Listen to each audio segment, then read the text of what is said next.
Bien, continuamos. Señores, en el área de la salud, un grupo de gremios emplazan al gobierno a continuar, a cumplir los acuerdos y demandan que se suban los salarios, que se aumenten los salarios en el sector salud, que se pongan algunas vacantes en los hospitales y que se respeten los acuerdos. Esta información nosotros tratamos ayer de ver cuál es la situación de ella, ya que pudimos constatar en el pasado aumento de estos salarios que se realizaron, tanto como que están llegando los incentivos. Parece ser que o hay lugares que no están llegando, porque el problema es siempre el dinero, ¿verdad? O que es un sector que quiere más, que no estaba de acuerdo totalmente con las negociaciones que llegó el Colegio Médico Dominicano en las pasadas negociaciones con el Ministerio y con el gobierno. Vamos a esperar, pero volvemos a esta cantaleta del sector salud y los médicos, las enfermeras y esto. Hay que ver si todos los sectores, pero parece que hay un grupo de médicos y de enfermeras que siguen pidiendo lo mismo que ya se acordó. Si es que no le ha llegado, que le llegue. Y si no, que vean hasta cuándo son estos aumentos, porque los profesores y los médicos y el sector salud siempre, cada 6 meses tenemos una solicitud de lo mismo. Vamos a parar los hospitales, vamos a esto por lo mismo. Si es así, que se cumplan los acuerdos, si no, veremos cuál es la situación. Por otro lado, las ARS gastan 127 mil millones en males de alto riesgo. José Manuel Vargas y Nelcy de Marmolejo hablan en este sentido y dicen que la DIDA está mal informada en cuanto a los afiliados de las enfermedades catastróficas. Vamos a ver si las ARS tienen razón o no con lo que están diciendo que están gastando en enfermedades catastróficas. 127 mil millones de pesos es la suma que se gasta, según las ARS, en estas enfermedades de alto riesgo. Por otro lado, el tema haitiano no podemos dejarlo a un lado. Un grupo de haitianos alega y de entidades de este sector que pide a las autoridades dominicanas que deporten inmediatamente a los haitianos o que los suelten, porque hay un sector que tienen hasta 12 días presos, supuestamente haitianos que son detenidos para ser deportados y los dejan unos días ahí. Según las informaciones que tenemos, hay un grupo de haitianos también que están en algunos procesos de investigación, porque acuérdense que aunque es así, aquí fácilmente dicen, junten unos cuantos y después vamos a mandar las guaguas, y cuando tú vienes a ver tienen 12 días ahí detenidos, pero hay que ver también cuál es la realidad. Cuando todo el que viene para acá, no es que es un santico en Haití, y hay muchos haitianos en República Dominicana también buscados por diferentes delitos. O sea que, ¿por qué un grupito? Esto hay que analizarlo. Como quiera, la situación es muy delicada. Miguel Vargas va a tratar este tema a nivel internacional.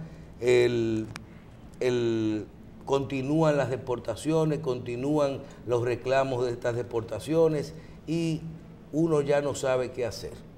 El mismo presidente Donald Trump hoy recibió apoyo del Congreso para aguantar los inmigrantes. Nadie aguanta a los inmigrantes. Sí, pero cuando República Dominicana hace un acto, porque te voy a decir una cosa, ¿cuál es la diferencia entre un nacional haitiano que viene para acá o los que se van de Siria para Estados Unidos? Nada, es lo mismo. O sea, una persona que no tiene los papeles, o sea, tú tienes que saber cómo, porque el otro tiene una situación diferente. Bueno, no sé, pero cuando ellos restringen no pasa nada. El Tribunal Supremo de Estados Unidos lo autorizó a Donald Trump a restringir la entrada de inmigrantes. De refugiados. Sí, pero eso es lo que digo, cuando tú tienes un inmigrante refugiado, nosotros que tenemos, nada más le falta que le pongan el título de refugiado a los haitianos. Porque yo te voy a decir una cosa, en Venezuela hay una condición también para que se vayan y se refugien en todos los sitios. Sí. Y tienen que entrar con visa a todos los lados. Entonces nosotros tenemos que tener cuidado. Nosotros no nos podemos seguir en esta situación de que todos los días vemos más personas de nacionalidad haitiana circulando en nuestra calle y no pasa nada. Y entonces, ahora que estamos repatriando, vamos a violar los derechos humanos, vamos a... Ven acá, ¿y cómo es que se repatria la gente? Michelle, tú... Señor, una florecita, mónteseme en esa guaguita y una tracita de café. Tú dijiste ahorita que el gremio de médicos siempre está reclamando algo. ¿Tú sabes cuál fue la cantidad de dinero que gastó el gobierno dominicano el año pasado en pacientes con descendencia haitiana en los hospitales dominicanos? Casi 5.000 millones de pesos. No. Eso es una exageración. Fuera de los salarios. Fuera, que los salarios, el que le estén pagando. En otro renglón. Eso es lo que se pagó a parturientas haitianas, cirugías de haitianos, machetazos, cáncer, enfermedades, etc. 5.000 millones de pesos. Eso es una exageración. Yo entiendo que aquí con los haitianos tenemos que ser buenos con ellos, pero el que no esté registrado hay que deportarlo. Eso que tú me estás diciendo ahí, que están acabando en la prensa de que tienen 3 días presos, deben tener 15 días presos. Porque aquí tampoco tenemos que gastar dinero para cada vez que agarramos un haitiano, mandar un autobús para Haití a llevar 10 haitianos. Porque ellos gastaron 5.000 para venir para acá, nosotros no tenemos que gastárselo para llevarlo para allá. Es mandarlo en camiones, como yo he dicho varias veces. Aquí hay que buscarse 50 camiones y mandarlos de madrugada, que cuando los americanos vengan a verlo, estén allá en Dajabón, cruzando la línea Jimaní, que no puedan darle el tiempo. Se acabó. Este país no aguanta mantener 20 millones de habitantes. Y todavía está faltando, Michelle, que en unos años lo vamos a empezar a ver, pleito entre dominicanos y haitianos. Riñas entre dominicanos y haitianos. Que ese haitiano me quitó a la mujer, que ese haitiano me robó esto, que ese dominicano le quitó a la mujer a un haitiano, que ese dominicano le robó algo a un haitiano. Y ahí van a venir las riñas entre ellos. Y yo te hago una pregunta. Un haitiano comete un delito aquí en la capital. Es igualito que lo comete un dominicano. Igualito. Entonces, ¿por qué nosotros no podemos tener un registro de quién es ese haitiano? Ese haitiano sale por ahí para abajo y se va para Haití, se pasa 6 meses en Haití y entra y se instala en Santiago. No pasa nada. No hay un registro, ni por dónde entró, ni qué hizo, ni dónde es, ni quién es, ni una huella digital. Entonces nosotros tenemos que quitarnos la careta que la sociedad internacional quiere que nosotros tengamos. Y todo el que no esté registrado, independientemente que no sea haitiano. Porque aquí tenemos un grupo de europeos y suramericanos también viviendo ilegalmente, que forman una compañía y empiezan a trabajar con una compañía. Y lo que yo siempre me he quejado con los inmigrantes haitianos es que primero no se registran, segundo, no están laborando legalmente para pagar impuestos. Y todo el dinero que consiguen lo trasladan a Haití. Sí, porque ellos van y vienen. Ellos van y vienen como si no fuera nada. Diferente al dominicano que migra. El dominicano que migra quiere hacerse norteamericano. El dominicano que migra quiere registrarse, quiere respetar las leyes, quiere pagar impuestos, quiere tener una pensión, quiere tener un derecho a tener un hogar. Señor, aquí los haitianos o se mudan en una construcción o alquilan una pieza y viven 14. Sí. En estos días salió ahí en la televisión un grupo de haitianos sacándolo de una casa, que la casa debería tener 5 por 5 metros cuadrados. Y sacaron como 19 haitianos de la casa. Mínimo duermen parados en la casa. Entonces sí, nosotros tenemos dolor por lo que está pasando en Haití. Pero si nosotros no nos protegemos aquí en la República Dominicana, yo quiero saber, en 20 años, ¿quién va a tener dolor por los dominicanos? ¿Los boricuas no deportan como perros para atrás a los dominicanos? No nos deportan, no. Tú entras a Puerto Rico por migración legalmente con tu visa y te humillan. ¿De dónde usted viene? ¿A qué usted viene? ¿De dónde usted sacó su dinero? ¿Quién es usted? Te humillan. Nuestras reinas del Caribe las humillaron ahora recientemente. Nadie dice nada de eso. ¿Qué le pasó a las reinas del Caribe? O las investigaron por prostitución. ¿A dónde? En uno de los países que estaban viajando ahora en el torneo. No sé Rusia. Cuál, en Rusia. Investigadas las reinas del Caribe. ¿Y la dejaron entrar? En el aeropuerto. Sí, la dejaron entrar. Fueron varadas en el aeropuerto. ¿Cómo se llama? Mi amigo, el Cristóbal Marte. Cristóbal Marte, tuvo que emplearse a fondo para que demostrar que esas son las muchachas del boli que iban a jugar para allá. Pero entonces, hay nadie, ¿dónde está las organizaciones internacionales que defiendan a esa muchacha. Ah, nosotros sí. Si agarramos un haitiano, lo deportamos, nosotros somos racistas. Nosotros no somos racistas. Nosotros tenemos que defender un país que va en decadencia.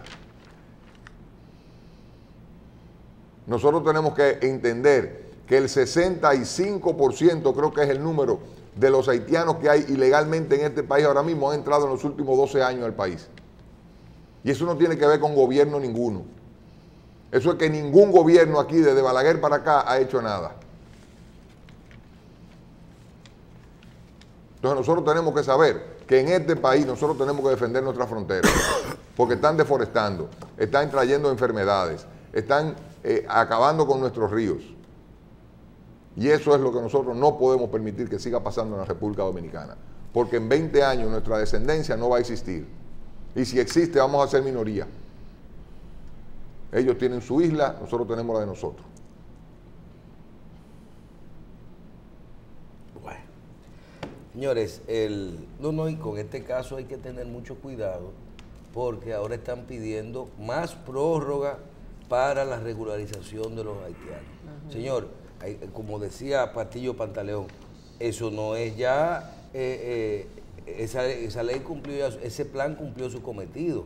No le vamos a dar más prórroga, pues entonces lo que vamos a hacer es dejar que esté todo el mundo. Y entonces usted tiene las organizaciones quejándose. Ya está bueno, se gastaron 2.000 millones de pesos y se han dado como 5 prórrogas, ¿verdad? Y no va a pasar nada y le dan prórroga y no va a pasar. ¿Qué es lo que va a pasar? Que ahora los organismos internacionales están pidiendo de favor a la República Dominicana que dé más prórroga. ¿Para qué? Si esa prórroga, si ellos no tienen documento. Ni quieren sacarlo, porque se le hizo de todo para que lo saquen. Que sean claros y ¿por qué no negocian? ¿Y por qué no vienen al gobierno y dicen vamos claro y pegado? Cojan 500.000, cojan 600.000. ¿A que no lo pueden hacer? No lo pueden hacer porque si lo hacen se van a dar cuenta que lo que ellos quieren que supuestamente cojan no son ni un 10% de lo que están aquí. Porque total se regularizaron 127.000. Entonces, ¿qué es lo que van a hacer? Ah, vamos a contar. No quieren contar. Abran la llave y vuelvan y den prórroga al plan. ¿Para qué? Si aquí le llegamos a regularizar hasta con un carnet de la compraventa, con un papel de la compraventa que decía que vivían al lado y que habían empeñado una nevera. Hasta con eso de papel le hicieron autorización provisional.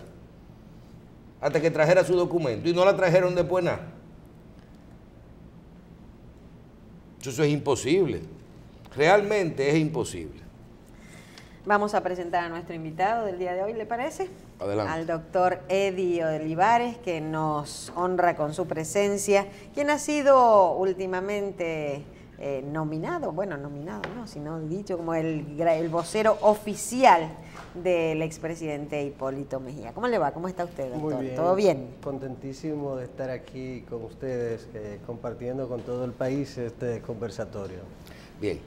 El doctor Olivares, ¿cómo esta función que usted ahora inicia representando al expresidente Hipólito Mejía dentro del Partido Revolucionario Moderno como su vocero o como parte de una estrategia ya con Hipólito Mejía como posible candidato en el 2020, ¿qué procura en esta etapa?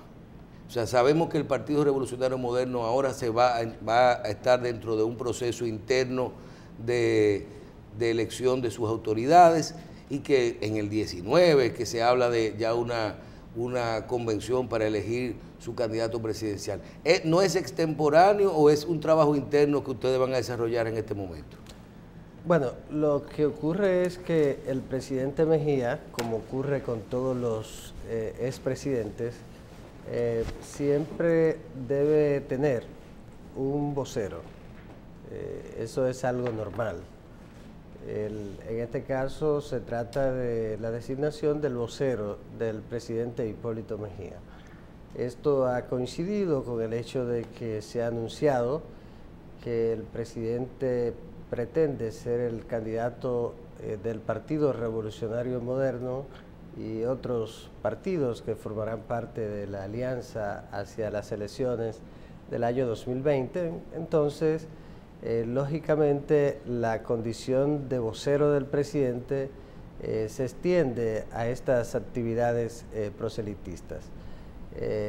Como usted señalaba, las primarias para las escogencias de los cargos de elección popular, las candidaturas a los cargos de elección popular debe producirse en el año 2018 al final probablemente, o principio del 2019. Va a depender en gran medida de quienes, de lo que se apruebe en la ley de partidos. Ya la comisión acordó que será mediante primarias. Ahora se determinará si son primarias abiertas, es decir, con padrón abierto, y si son primarias simultáneas. Que dicho sea de paso, nosotros estamos de acuerdo con que sean primarias abiertas y simultáneas. Ya la aprobación de que sean organizadas por la Junta Central Electoral es un paso muy importante que también nosotros apoyamos. De modo que el próximo evento interno que se va a celebrar en el Partido Revolucionario Moderno será el de la escogencia de los directivos del partido. Eso ocurrirá en un periodo entre septiembre y diciembre de este año. Es decir, a más tardar en el mes de diciembre de este año, el Partido Revolucionario Moderno estará celebrando sus convenciones mediante el voto universal de sus militantes para escoger sus directivos. Por lo tanto, el trabajo que realiza en este momento el presidente Hipólito Mejía tiene el propósito de fortalecer al Partido Revolucionario Moderno, de integrar a los ciudadanos y ciudadanas al partido para que formen parte del padrón del partido, del listado de afiliados, de miembros, de simpatizantes del partido. Y en eso estamos. El propósito es el fortalecimiento del partido. Ya el tema de la precandidatura, que oficialmente le anunciamos al país que el presidente Hipólito Mejía va a optar por la candidatura presidencial y luego, lógicamente, iniciará la carrera ya formalmente como candidato a partir de su escogencia en una futura primaria del partido. Ya esa es otra etapa. En la etapa actual estamos concentrados en el fortalecimiento del partido. Doctor, las primarias que vamos a tener ahora en septiembre, que usted dice entre septiembre y diciembre, me imagino que para elegir presidentes, vicepresidentes, secretarios generales, ¿con qué padrón van a hacer esas primarias? ¿Tiene el PRM un padrón? No, ni el PRM, ni el PLD, ni ningún partido. Bueno, pero en este caso estamos hablando del PRM en específico. Pero el PRM no tiene un padrón confiable. ¿Y cómo vamos a hacer esa...? Precisamente elaborando un padrón de militantes, simpatizantes, afiliados del partido. Pero estamos a un mes de la primaria. Bueno, pero ya se está trabajando en eso. Yo pienso los estatutos dan un plazo para la celebración de esa convención hasta el mes de diciembre. Entonces hay que trabajar fuerte ya para tratar de hacer un padrón que integre la mayor cantidad posible de militantes y simpatizantes para escoger las autoridades del partido. Cuando usted dice que la convención presidenciable, o sea, de los candidatos que aspiren a la presidencia del PRM, ustedes entienden que debería ser abierta. O sea, es que vote todo el mundo, el universo dominicano que vote. Sí, eso es lo que entiendo. Así es. ¿Y por qué no hacen eso mismo entonces con los dirigentes de presidente y secretario general? ¿También va a ser abierta esa convención o va a ser cerrada? No, en ese caso se hace con un padrón cerrado porque se trata de la escogencia de los directivos. En el caso de la escogencia de los candidatos es factible y así ocurre en los modelos, en los países en los que se ha implementado la modalidad de las primarias organizadas por el órgano electoral, como se pretende que ocurra en el país. Por ejemplo, en Uruguay, donde yo he estado 2 veces observando primarias, las organiza la Corte Electoral, organiza, fiscaliza y se hace con el padrón nacional de Uruguay. Lo mismo ocurre ahora en Argentina, en Chile, y bueno, en Centroamérica ya se implementó con mucho éxito, en Honduras, que han avanzado mucho, y en los Estados Unidos, lógicamente, se hace de igual manera. Los ciudadanos van y se inscriben ese día, deciden ir a votar por el partido de su preferencia y por los candidatos o el candidato de su preferencia, y lo hacen a través del padrón. En nuestro caso, todos sabemos la debilidad que tienen nuestros partidos en relación con el padrón. El principal problema de los partidos políticos para organizar sus eventos internos es el padrón. Ningún partido tiene un padrón real, un padrón confiable, porque esos padrones van envejeciendo y la gente deja de simpatizar o de pertenecer a ese partido, y entonces si usted computa los electores que forman parte del padrón del Partido de la Liberación Dominicana, lo del PRM, lo del PRD, lo del Partido Reformista, usted se va a encontrar con que son mucho más que los electores que sufragaron en las últimas elecciones. Tengo entendido que el partido está haciendo una verificación de su padrón. O sea que ahora para la convención que van a hacer para los presidentes y secretarios y tesoreros, en este proyecto, en este proceso, están verificando el padrón a un punto donde los miembros del partido tienen que irse a inscribir personalmente. Sí, así es. Entonces, si ya están legalizando ese padrón y lo van a tener ya organizado, ¿por qué no usan ese mismo padrón para la convención presidencial? No, hubo una primera etapa en la que se hizo un levantamiento sobre los dirigentes del partido. Ahora se entra a una etapa ya más abierta, más amplia, para integrar a todo el que quiera inscribirse en el PRM.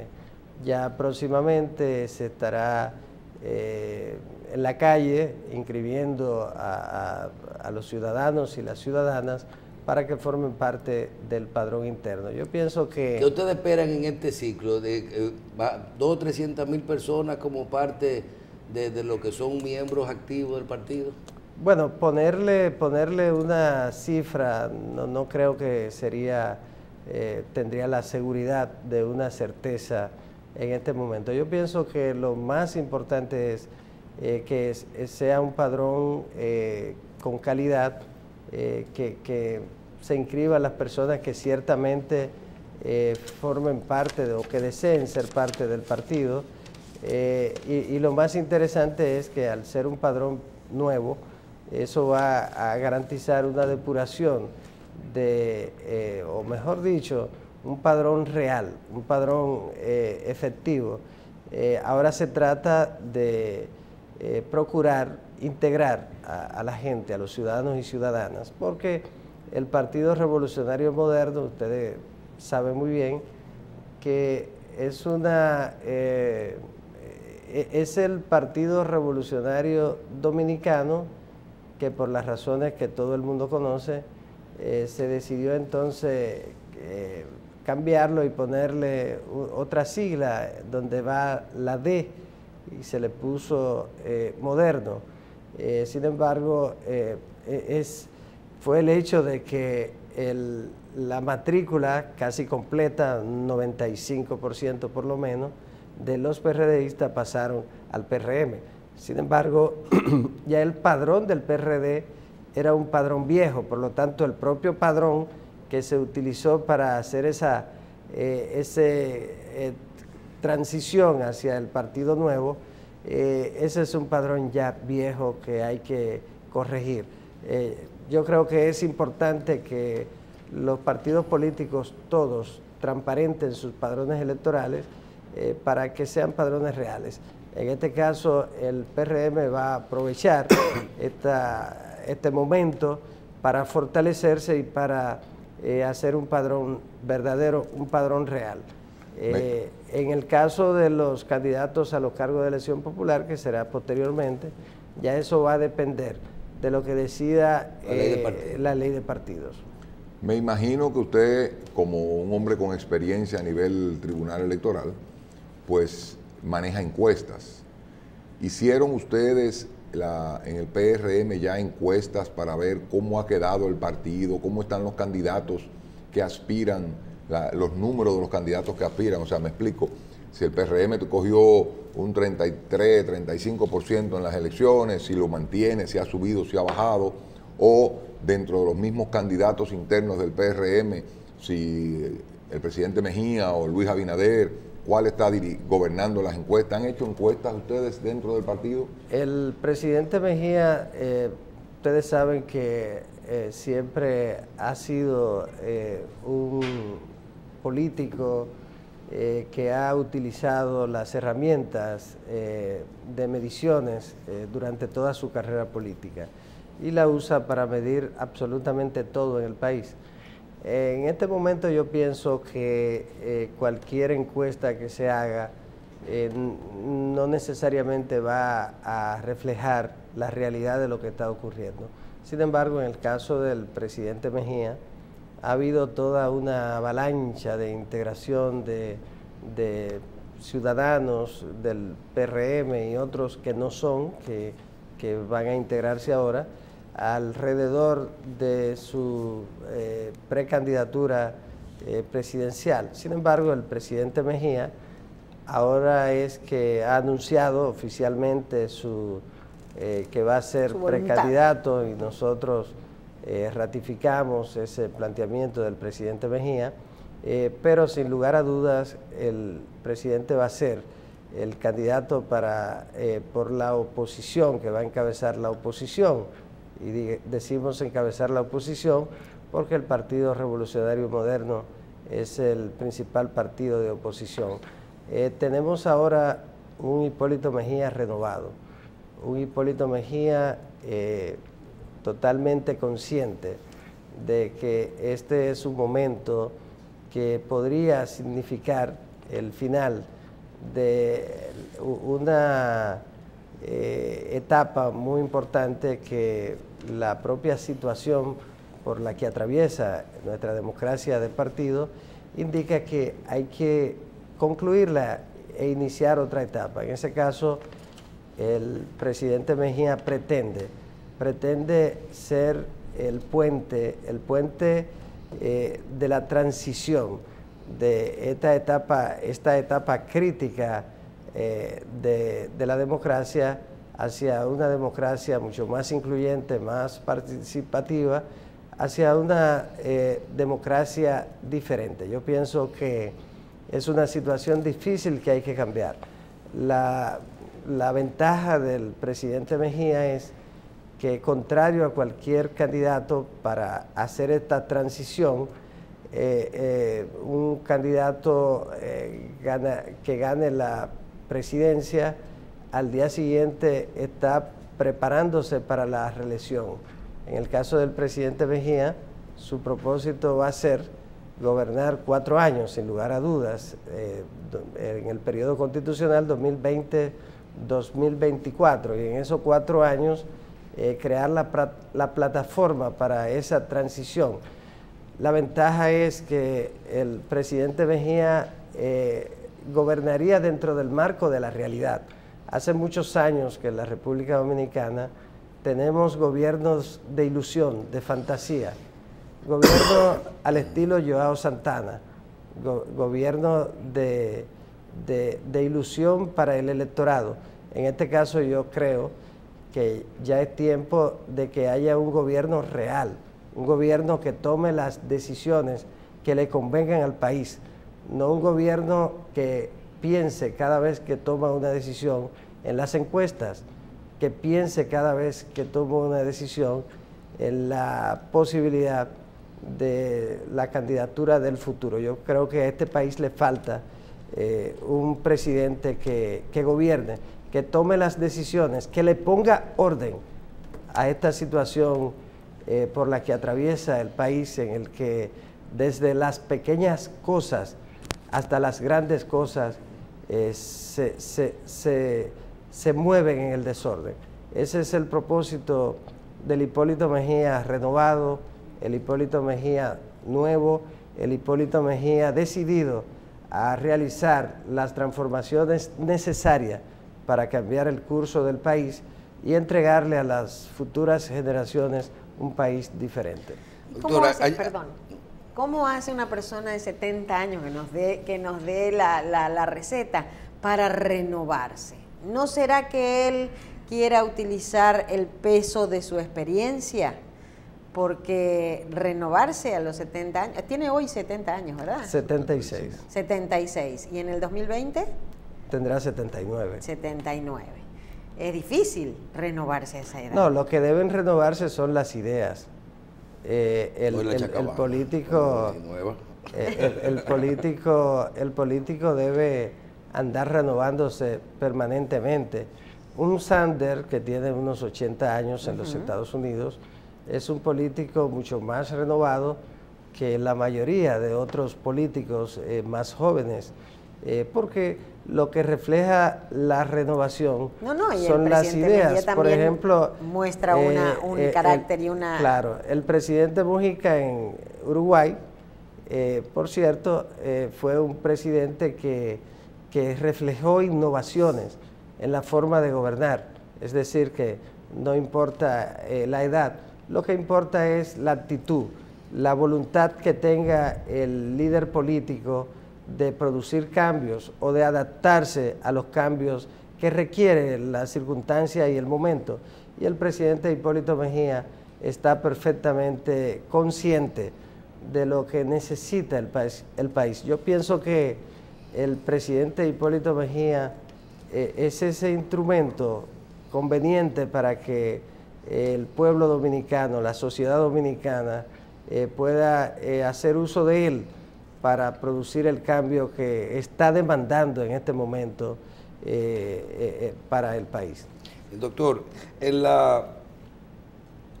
el día de ayer veía a otro vocero del otro candidato del Partido Revolucionario Moderno afirmando que ese candidato es la única opción para el año 2020.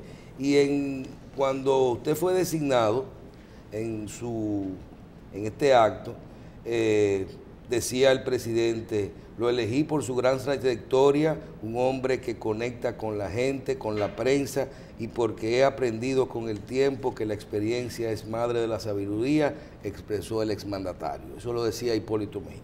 Usted habla, cuando fue designado ese día como portavoz, dice que afirma que el presidente va a ser el candidato y el presidente en el año 2020 y que trabajará para que el gobernante logre la presidencia de la República en este año. Este es un proceso complejo. Usted viene de una posición que todos conocemos, con mucha experiencia. Estamos en medio de una ley de partido donde se habla inclusive de unas primarias conjuntas, podría ser dirigida por la Junta Central Electoral.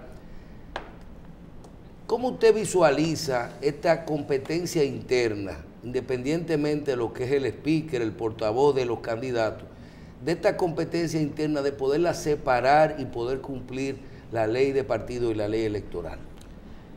Mire, en la ley de partidos probablemente se establecerá un tiempo de pre-campaña y luego un tiempo de la campaña. Hay que definir si ese tiempo de la pre-campaña va a ser para que coincidan todos los partidos políticos al escoger a sus candidatos a los cargos de elección popular. Recuerden que para las elecciones del 20 tendremos municipales en el tercer domingo del mes de febrero y entonces presidenciales y congresuales juntas el tercer domingo del mes de mayo, que será 17 me parece. Entonces ahí hay que hacer una sintonía entre las primarias de los partidos políticos y el inicio de esa campaña. Es uno de los temas que está pendiente de definirse por parte de la comisión bicameral que estudia este proyecto de ley. Creo que lo más importante es que los partidos políticos, antes de la celebración de sus primarias, tienen que escoger sus cargos directivos. La democracia interna de los partidos políticos no solo se refleja al momento de escogerse los candidatos y candidatas a los cargos de elección popular, sino que ocurre y tiene mucho más peso al momento de renovar los cuadros directivos. Ese es el principal problema de falta de democracia de los partidos políticos nuestros, que convocan convenciones para escoger sus cuadros directivos cuando a las élites partidarias deciden hacerlo y no necesariamente en cumplimiento de sus estatutos. Por eso tenemos que en el PLD ha habido una extensión de los mandatos de los cargos de dirección de cerca de 10 años. Eso mismo ocurrió en el PRD y luego se extendió al propio PRM de alguna manera. La ley de partido tiene que procurar que se cumpla estrictamente con la fecha establecida en los estatutos para la escogencia de los directivos. Ese es un elemento básico. En este momento hay que concentrarse en el fortalecimiento del padrón interno para la escogencia de esos cargos directivos. Ya la otra etapa, eso se determinará en la ley. La campaña no comenzó hace rato. No, claro que no ha comenzado. Mire, yo creo que la pregunta del día... Digo, estamos en campaña siempre. Recuerde claro, que el presidente de la República, los presidentes, como decíamos ahorita, empiezan su campaña al día siguiente de tomar posesión. Claro. La oposición, en ese caso, tendría una gran desventaja, y lo que ocurre es que de alguna manera también los candidatos presidenciales al día siguiente inician su campaña. Si no recuerde, en el año 2012, cuando el presidente Medina entregó que al día siguiente las vallas de la 27 de febrero anunciaban el retorno de él para el año 2016. Es decir, que eso es algo que ocurre y que no ha habido forma de controlarlo. Y que no debería ocurrir. Y que no debería ocurrir, por lo menos en lo que tiene que ver con las campañas gráficas. Sin embargo, ya en lo que tiene que ver con reuniones bajo techo, eso es normal en un partido político. Pero el presidente Mejía hizo algo parecido con la reelección. Bueno, no había terminado su periodo y arrancó a hacer campaña para el próximo periodo. Aún la ley prohibirlo, modificó todo para hacerlo. Bueno, yo no estoy diciendo, no recuerdo que haya sido así. Sin embargo, es un tema que es lo que he querido decirle. Es un tema que ha sido muy difícil de controlar. Yo me opuse públicamente a que se unificaran las elecciones. ¿Por qué? Porque el argumento que se utilizaba y el liderazgo político, el propio presidente Fernández, que en principio tampoco estaba de acuerdo con la unificación, pero al final, para lograr el apoyo de ciertos sectores para la reforma constitucional del 10, también lo asumió y entonces se unificaron las elecciones. Al final de cuentas, el tiempo nos dio la razón, no ha pasado nada, todo ha seguido igual y no tiene ningún efecto. ¿Por qué? Porque... Usted habla de acortar el tiempo de campaña. Se acortará, Sí, solo que ya se trata ahí de la campaña política a través de publicidad, de propaganda, que sí estará controlada. Usted no debe colocar vallas con candidaturas, no debe hacer publicidad gráfica, no debe hacer publicidad a través de los medios de comunicación. Todo eso estará controlado en la ley de partidos. Sin embargo, que alguien anuncie que aspira a la presidencia de la República, eso es algo perfectamente normal. Yo le pregunto a usted, ¿el presidente Fernández aspira o no aspira a la presidencia? Todo el mundo sabe que aspira. Eso es lo que se cree, no lo ha dicho oficialmente, pero es lo que se cree. No, eso es lo normal. Entonces, igual que ocurre con el presidente Mejía, Luis Abinader, que fue candidato y lógicamente aspira también, y otros candidatos más. Partidos, el presidente Medina no aspira porque no puede aspirar, porque la Constitución se lo prohíbe y ahora no tendrá la oportunidad, la ocasión de reformarla para aspirar. Bueno, pero recuérdate que él tiene mayoría en el Congreso, él puede modificar la Constitución. Ya no basta. Lo han hecho los últimos tres presidentes. Ya no basta con la mayoría. Ya intentar reformar la Constitución y mantener ese juego histórico del país de reformar la Constitución cuando le da la gana a un presidente, eso ya terminó. Y pero además terminó ¿por qué? Ya hay una actitud porque la propia sociedad, el momento, presión, tampoco lo permite. Pero la había cuando Hipólito, y la había cuando Leonel, y la había cuando Danilo. Sí, pero es que cambió, el mundo ha cambiado. Fíjese, en Paraguay, Horacio Cartes se alió con el expresidente Lugo, reformaron la Constitución de la República y 2 senadores de oposición plantearon su rechazo. Yo conversé mucho con uno de ellos, mucho sobre ese tema, y esos 2 senadores plantearon su rechazo. La sociedad fue al Congreso Nacional de Paraguay, se generó una situación muy lamentable en la que se produjo un incendio en el Palacio del Congreso Nacional de Paraguay, un incidente gravísimo, creo que murió una persona, un joven diputado, pero al final de cuentas terminó Horacio Cartes desistiendo. No aprobando. Sí, retiró, ya había sido aprobada por el Congreso Nacional, por, o sea, que vuelve la Asamblea. Leonel vuelve a la candela. Bueno, no sé, el presidente Fernández, eso ya es un tema del PLD, Mire. pero el que sí es seguro que va a ser candidato es el presidente Hipólito Mejía. Mire, doctor, y como vocero oficial del presidente Hipólito Mejía, nosotros queremos en la parte final de esta entrevista su opinión sobre la selección de los jueces de las Cortes en el día de ayer. No, como vocero todavía no he conversado con el presidente para fijar una posición sobre el tema. Yo pienso que ya en las próximas horas el propio Partido Revolucionario Moderno, que es quien le dio seguimiento a ese tema, no se ha pronunciado y por lo tanto nosotros vamos a esperar que lo haga. ¿Van a esperar que sea una sola posición oficial? Pienso que sí. Bien.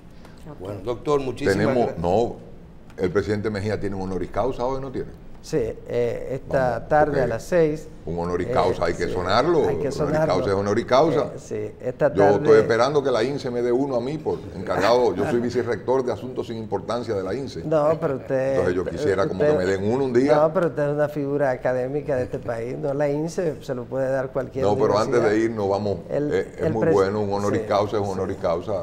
Sí, sería buenísimo y usted lo merece. El presidente Hipólito Mejía, que ya había recibido otros honoris causa, sin embargo, este es un honoris causa muy especial que le otorga la Universidad Pedro Enrique Sureña. Esta tarde a las 6 hay un gran entusiasmo en relación con este honor que le rinde la Universidad Pedro Enrique Sureña y pronunciará un discurso muy interesante, muy importante para el país desde ese espacio académico. El presidente Mejía esta tarde recibe ese doctorado honoris causa con mucha humildad, pero con mucha satisfacción, con mucha alegría. Para él tiene un significado muy especial. De modo que esta tarde a las 6 estaremos allá compartiendo con los estudiantes y las estudiantes de esa gran universidad nuestra dominicana y con todo el país. Bien. Muchísimas gracias al doctor Eddie Olivares, vocero oficial del presidente Hipólito Mejía. Muchísimas gracias por haber estado con nosotros. Gracias. Nuestro cariño y nuestra felicitación al señor presidente. Y a ustedes hacemos una pausa chiquitica, así, y volvemos enseguida.